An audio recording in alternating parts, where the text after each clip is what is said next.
Hello, this is time for the Kingston Kids. Let's tell another Gumbagawhatzah story. December 6th, Sunday, December 6th this year, is a very special day. December 6th is the day that we remember St. Nicholas of Myra. St. Nicholas is the guy who eventually will become Santa Claus. St. Nicholas is the way we say his name in English, actually, and Santa Claus is the way you say his name in Dutch.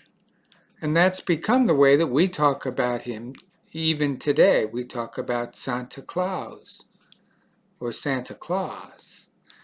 But St. Nicholas lived originally in the time, in the late 3rd century and early 4th century, which means he lived in the late 200s to the early 300s and was at, for instance, the Council of Nicaea, a very special church meeting in 325 as a bishop.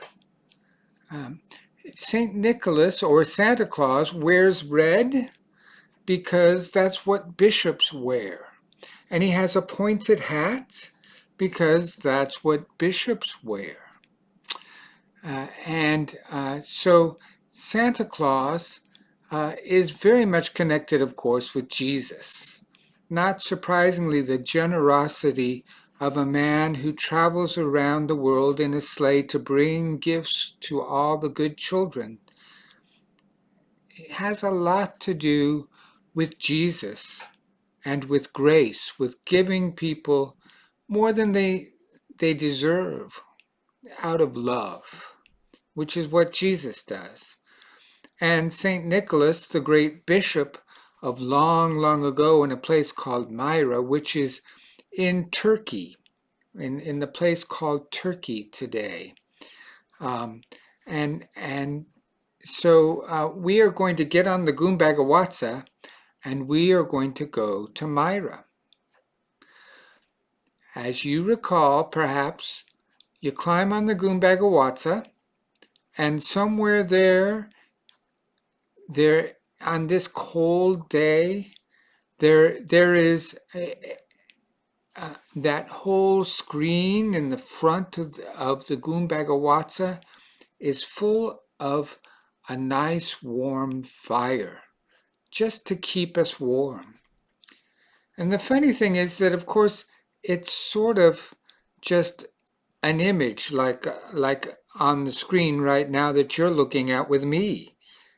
But in another sense, it's very warm. And if I were you, I wouldn't put my hand on that screen because it just might burn a little bit. It is so warm and good. Somewhere on the Gumbagawhatzah is a special chair with your name on it.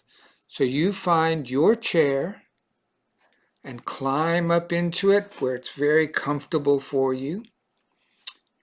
And then there's always this wonderful little button right on the arm of your chair.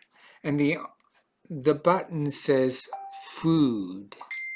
Now, today, I want you to push that button and you're going to get a very special surprise. There beside you now is what I grew up calling a Sankt Nikolausplatte. That's the German way of talking about a plate full of candy with a chocolate St. Nicholas standing up in the middle. That is what we used to get every St. Nicholas Day, December 6th, in my German family. And so you get a plate full of good things. Now, here's the thing. We have some chocolate to eat, and the Gumbagawhatzah is going to do some traveling. And as you've probably figured out from our last trip, the Gumbagawhatzah doesn't just go through space from one place to another place. The Gumbagawhatzah also can go through time. So that last week we went and visited with St. Brendan from long, long ago. And this week we're going to go even a little further back and visit St. Nicholas, the great bishop of Myra, and discover how he became the one who we know as Santa Claus, who is still very much alive and well among us today, as I hope you will discover on Christmas morning.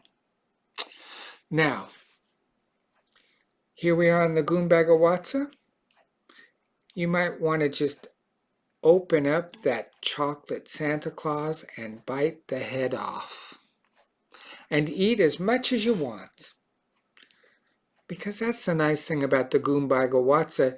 You can eat the chocolate and the candy and not feel sick, even if you eat a whole lot.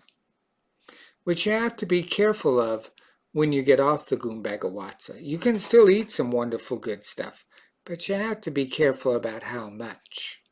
So here we are in the Gumbagawhatzah, and guess what? The door has closed. We are all in our chairs. The fire has turned off on the screen, and there in front of us, I can see that the Gumbagawhatzah is lifting up off of the ground and flying out over the Chesapeake Bay, over the water, and then out into the ocean, and way out beyond until we get into the Mediterranean Sea, a great big sea just south of all of Europe, or just north of North Africa, of places like Tunisia and Algeria and Egypt. And there in the north and eastern part of the Mediterranean Sea, we reach the place that is Myra, where there are many fishermen who know all about St. Nicholas because he takes care of the fishermen and makes sure they are safe. But St. Nicholas is still a young man at this time when we arrive, and he is living with his mommy and daddy, and the next door neighbors are poor. And in those days, if you were poor, that meant that you would probably always be poor, that you might not be able to work hard enough to ever become anything other than very poor and needy. And in that household next door to St. Nicholas, there are 3 young girls who are almost to the age when they could be married. Now, Nicholas happens to not be a bishop yet, but he has some money that he has saved up. And his parents have some extra money, and so he has all he needs and more. And he knows that part of what that means is he wants to help others. And that's who St. Nicholas is, of course, somebody who helps other people. And so when he sees that these young girls do not have enough, and he knows that people will want to marry them, but that if they don't have a dowry, in other words, if when they get married they don't have some money and riches to go with them when they get married, that many people won't marry them, and so they will get married to the poorer people And of course, being married to somebody poor is not awful by itself. It's just that Nicholas wants to make sure they can marry who they really ought to marry, who they really love. And that means they need to have enough. And so Nicholas sneaks into the window of the oldest daughter as she is just old enough to be married, and he finds her boot. And he puts in her boot a bunch of his riches, his money. And then he sneaks back out the window. And when the young woman wakes up the next morning, she goes to put her boot on and she can't get her foot inside because it's so full of gifts, so full of good things, so that she can marry exactly who she loves. Now, Nicholas does the same thing with each of her sisters also. He sneaks into their rooms in the night and fills their boots with more than enough of a dowry so that they can marry who they love. That's one of the ways that Nicholas helps people. And you know, the way that has turned out to be something he continues to do today is that each of us doesn't put a boot out, although in Germany on December 6th, I used to put my boot out just outside my door. And in the morning, I would wake up and find gifts in it. What we do here in the United States is we hang stockings. And on Christmas morning, Santa Claus has filled those stockings with toys and candy to remind us that we are loved and that we should love others. And so it goes.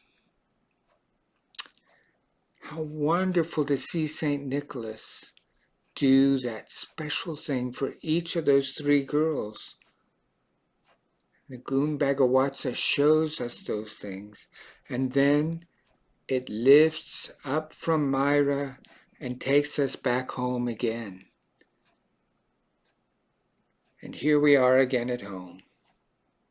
I hope that your stockings will be full this Christmas, and that St. Nicholas will bring you exactly what you love. Most especially, I hope St. Nicholas will show you how to love, even as St. Nicholas loves us and everyone. Bye now.